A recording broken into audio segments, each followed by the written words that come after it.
نحمده ونستعينه ونستغفره ونؤمن به ونتوكل عليه ونعوذ بالله من شرور أنفسنا ومن سيئات أعمالنا من يهده الله فلا مضل له ومن يضلله فلا هادي له ونشهد أن لا إله إلا الله وحده لا شريك له ونشهد أن محمدًا عبده ورسوله أعوذ بالله من الشيطان الرجيم بسم الله الرحمن الرحيم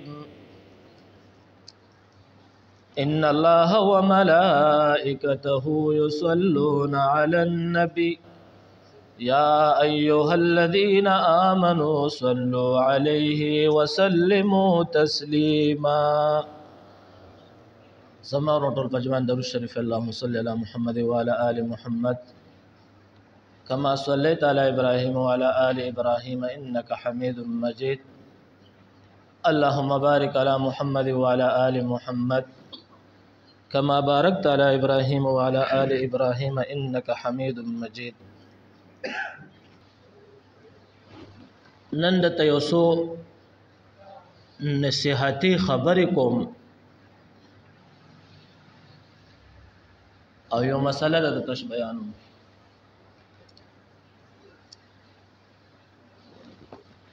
اوله سپاره کې او دویم نمبر پاو اولنې رکو او دویم نمبر آیات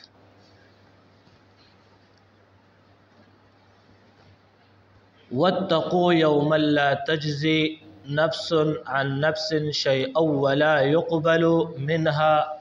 شفاعة ولا يؤخذ منها عدل ولا هم ينصرون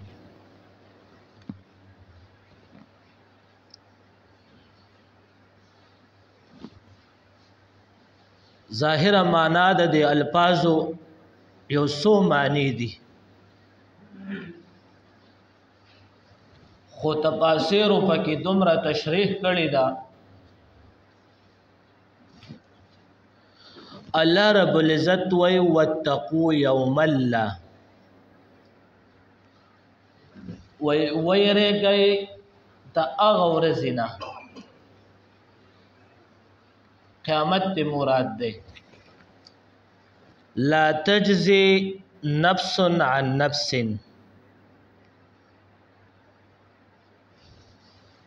فدیه نشي ورکوله رشوت نشي ورکوله یو نفس بن نفس لرا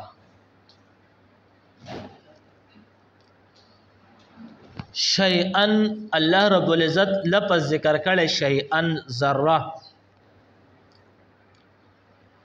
ولا يقبل منها شفاعة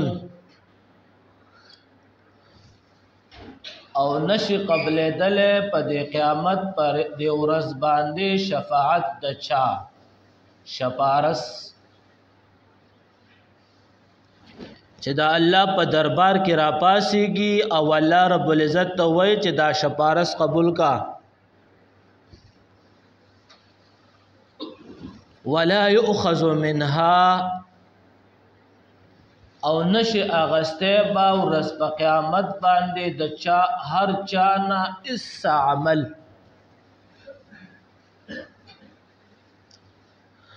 عدل انصاف پوي ولا هم ينصرون او نه بد چا څوک مدد کولش هر عمل دلار مل ده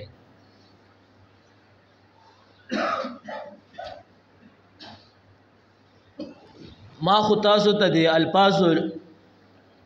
لغوي معنا وکړه مفهوم مې د آیات بیان کو په معنی لحاظ سره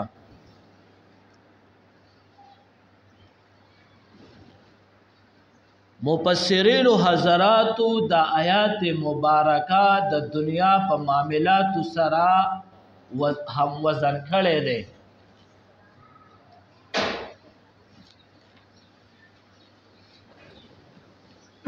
د دنیا په معاملاتو کې داسې یو معمول روان دی، نفس عن نفس شیئا، چې یو نفس را پاسېږي او د بل نفس په باره کې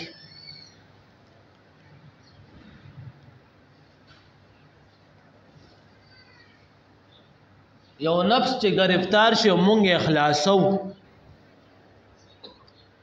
یو بنده گرفتار شو د دنیا په قانون سره نو مونږ یې خلاصو. نو د هغې دپاره مونږ ګواهان مواهان ګورو، یو شی بل شی ګورو.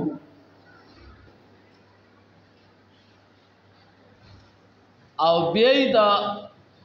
د دنیا د قانون د عدالت سره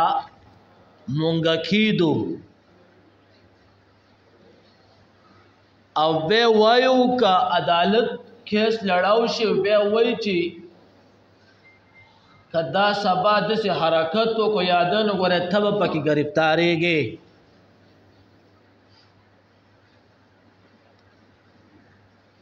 د الله رب العزت نظام ورځ په قیامت داسې دی چې نفس عن نفس شیئا لا تجزي نفس عن نفس. انبیاء چې د دنیا ته راغلي دي دا وضاحتونه مونږ او تاسو ته کړي دي چې ګوره ورځ په قیامت تاسو به هم اورېدلي وي چې نفسي نفسي نفسي.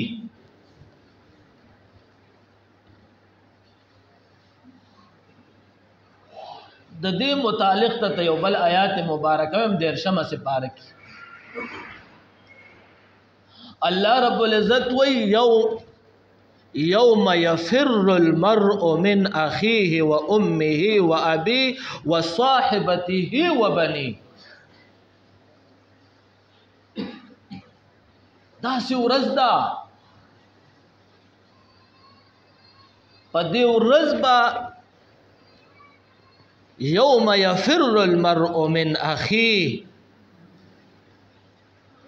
رور بتاله پیدا نشي درکولی تختی بدرنا خپل د مور پلار بچه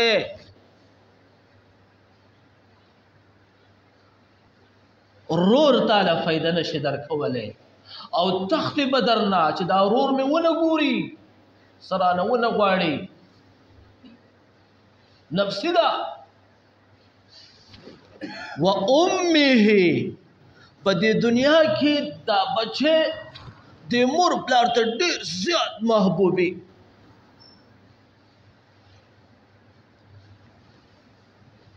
ما وګتل دا بچه کار څنګه شي کنه خو د والدې ته دومره محبوبه چې د زړه ټوکړی هغه وایي کار څنګه دی خو بچی مې دی.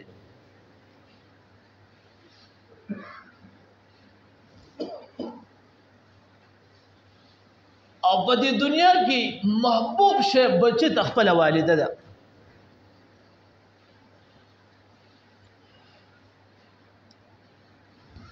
هغه ورځ مې یو کتاب پړاوه هم اکه ډېره ناشنا خبره لیکلې وه انشاءالله بیا به درته په دې هم یو بیان کوم چې دا جنۍ کله د پلار د کور نه واده شي د دې د چا سره نکاح وشي نو د زوجې خپل والدینو نه حال چې کوم حق د والدینو دی هغه سلب شي د زوج سه حق زیات شي د زوج د حکم ماتح شي د خاوند د حکم ماتح دغه د خاوند د حکم خلاف ورزي کوي نو د عظیم الشان ګناه د تملاويږي. د خاوند د حکم نه خلاف بار وزي خاوند ته حکم نه دی کړی او دې بار وزي مور خپل بیمار ده چې قریبي رشتہ د وسره او د خپل د مور ته پوس لذي او د خاوند حکم نشتا ګناه وکړه بلکې ګناه کبیره وکړه د دې زوجې د دې خپل زوج سره دومره حق راشي او بیا د دې زوج حق د دې خاوند حق ذکر کړی دی چې د دې حق په د چا سره وي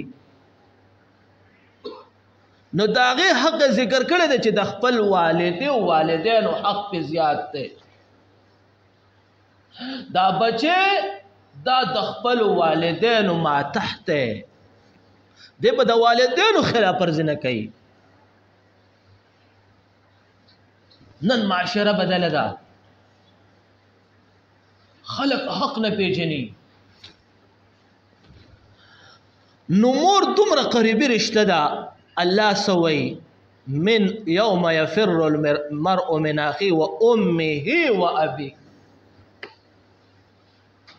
داسې الله ذکر نکړو چې دا بچی به د دې مور نه تختی داسې ونه ویل داسې وویل چې دا مور به د دې بچي نه تختی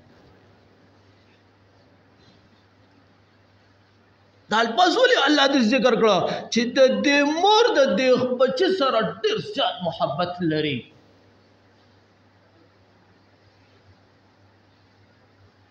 او بیا الله رب العزت اخره کې یو بل ناشنا جمله ذکر کوي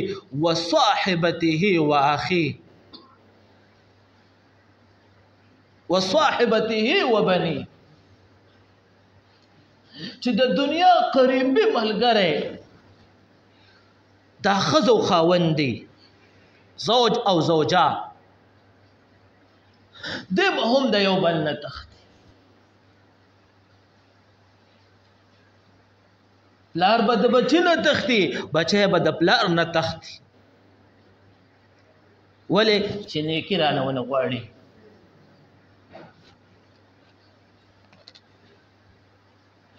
نو لا تجزي نفس عن نفس شيئا دا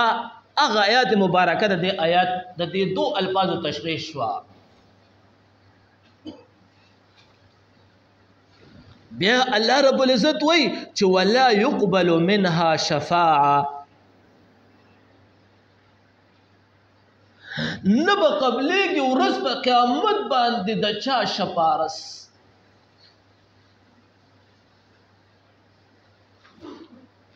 د دنیا مزاج دا دی چې څوک قانون ته مجرم شي نو یو راپاسې کو بل له شفارس وکي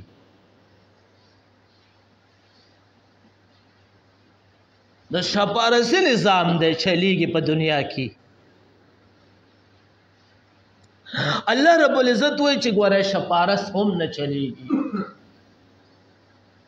بیا علما ذکر کوي چې د الله په حکم الله قرآن کې ذکر کړی دی هغه دیني شفارس به چلیږي کم دیني الله رب العزت په قاری سے محترم ته وایي چې وکړه د خپل خاندان د یو لس کسانو شفارس او هغه کسان چې کم له جهنم واجب شوی دی شهید تبا الله وی عالم دین تبا الله وی الا من اذن له الرحمن مگر په اذن د الله رب العزت په شفارس چلیږي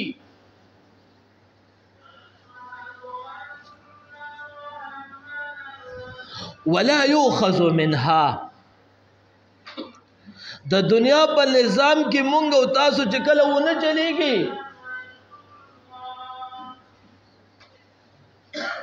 ازمونږ یاران دوستان وای د ډېر دغه نه وای د فاطمه جنا ورور چلیږي قائد اعظم چلیږي بیا پاکستان کی کرنسی نو د دنیا په مزاج کې بیا مونږ کرنسی وړاندې کو د ورځ په قیامت الله رب العزت نظام داده چې ولا يؤخذ منها دی الله رب العزت آخره کې جمله سوي عدل انصاف پچويږي ولا هم ينصرون د دنیا په مزاج کې مونږ داسې یو چې کله خبره را نشي نو بدمعشۍ ته پاسې ګلاړ شو، یا بدمعشي وکړو یا بدمعشانو څخه خبره وکړو.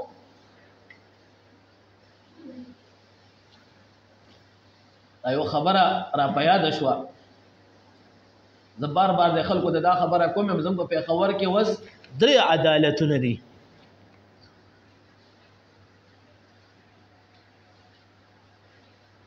تاسو هم پیژنئ، ټول خلک یې اوس پیژني، ځکه د ریاست نه دا خبره پاتې شوه. ریاست په دې خپله خبره کې چې ریاست له ورځې نو ریاست ظالم شوی دی. بعضو ته خلک مولیان حضرات وي، هغه مولیان دا مولیان نه ګوري، هغه مولیان ټوپکو والا. او بعضې حضراتو ته خلک ګجران وي، او بعضې حضرات د یو طرف ته دا څه بدماشان دي، نوم یې نشم اخیستی، خطرناک. دا زموږ د پېښور عدالتونه دي. خلکو د ریاست نه تمه کټ شوه، او چې کوم بدماش سړی وي هغه زموږ د پېښور عدالت دی، زموږ د دنیا عدالت دی.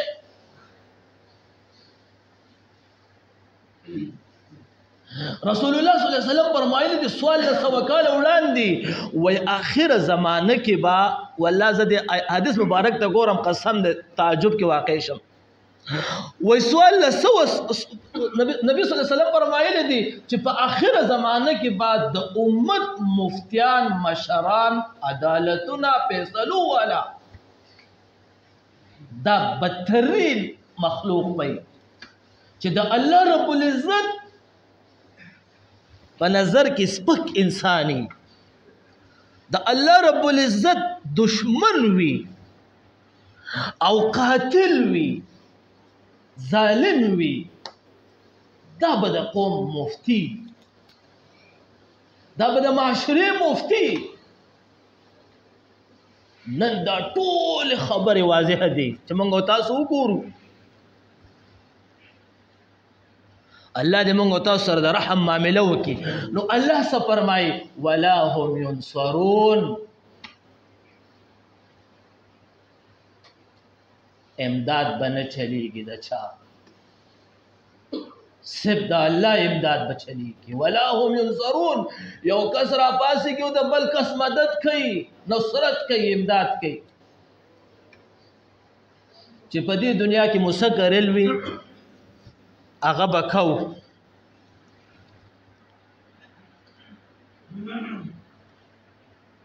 درېمه سپاره کې هم الله رب العزت وی ولا يقبل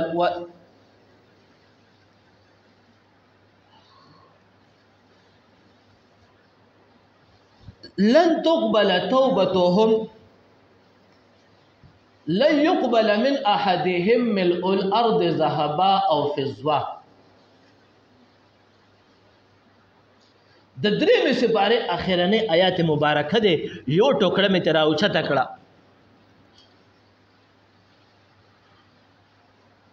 وای نه به قبلېږي انسان د حقیقي سترګې ښکاره شي او دا ظاهري سترګې پټې شي. لا يقبل من احدهم، بیا به ترې نه قبلېږي یو کس نه، ملء الارض ذهبا او فضه. الله سوئی چې دا دنیا د سرو زرو ډکه کی، د انسان ته قیمتي شی په دنیا کې سره زر دي.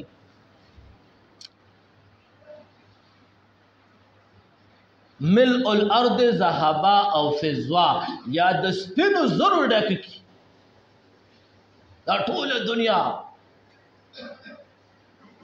او به الله رب العزت ته پیش کی چې یا الله ما بارک. الله وی لا يقبل، او داسې جمله ویلې ده، دا علمي خبره ده. لا يقبل لن تاکید ته مونږ وایو چې هرگز داسې کېدی نشي، گنجائش ته دې خبره نشته.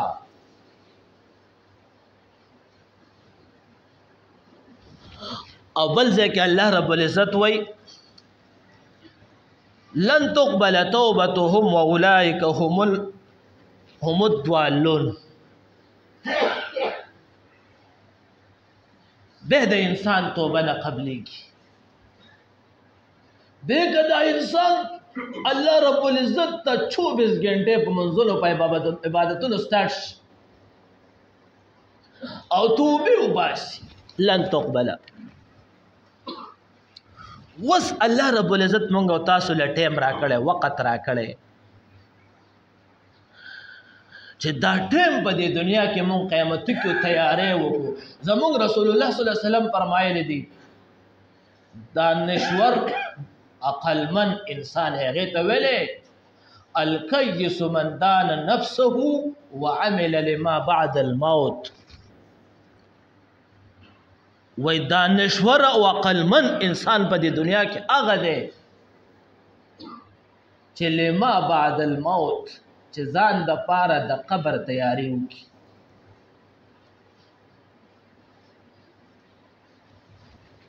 نو عزتمندو دا وخت یې تېرېږي،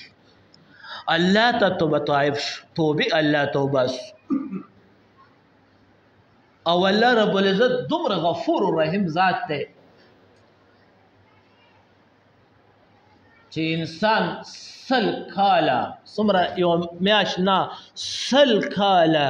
دی الله ته ګناهونه وکړي او د الله خلاف ورزي وکړي په دې دنیا کې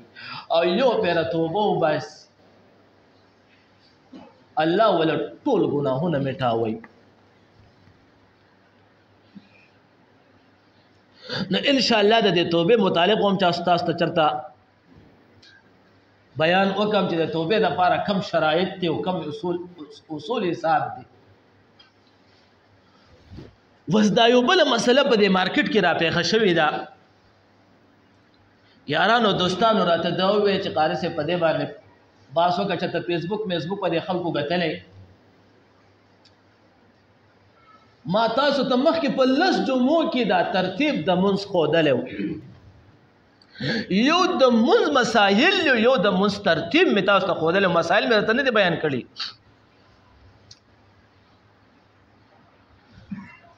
د سورت فاتحې نه پس چې مونږ به بسم الله وایو سورت ته که به نه وایو، پویه کسانو رانه دا بیا تپوس وکړو، تقریبا یو لس کسانو به کوشش کړی.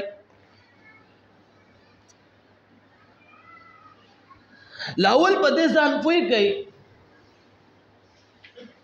نماز حنفي کې دا ترتیب ټول ذکر دی. کله چې انسان یو پیره بسم الله ته سورت او الحمد د خپل باندې ول دوالینه پورې دا سورت ته کله چې شروع کې دی پاسه کې او ابتدا د منځ کې نعوذ بالله بسم الله بدوان وای نو د بسم الله او شو په اولنی رکعت کې نو سورت ته بیا یقول والله احد سورت یا بل بسم الله ورته بیا نشتا.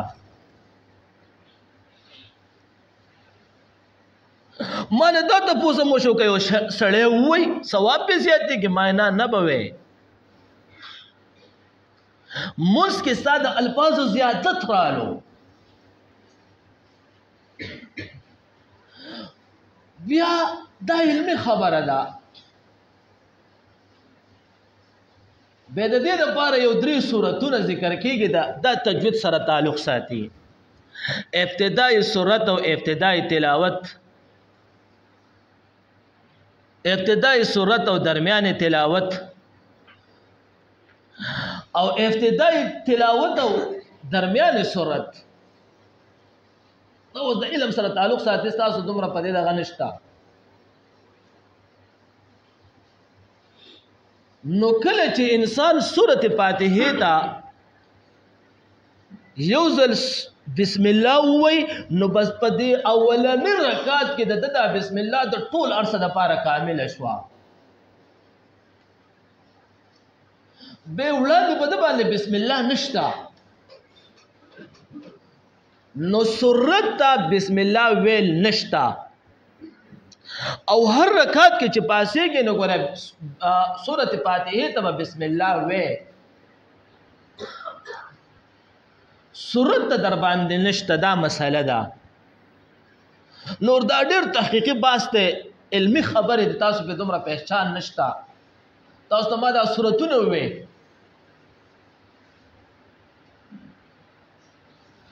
نو بل دا راته دا ویم چې د فیسبوک او میسبوک والا په خبرو باندې به نه راځئ، د هرې مسلې تپوس کوئ. ملګرو راته تر دې پورې وې چې هغه بسم الله وزه ویم او چې کله بسم الله ویم نو هغه ترتیب رانه د مونځ غلط شي. نو مسله تاسو سره چې ګوره سورت ته بسم الله نشته. الله رب العزت موږ تاسو ټول د عمل کولو توفیق را نصیب کړي. واخر دعوانا ان الحمد لله رب العالمين.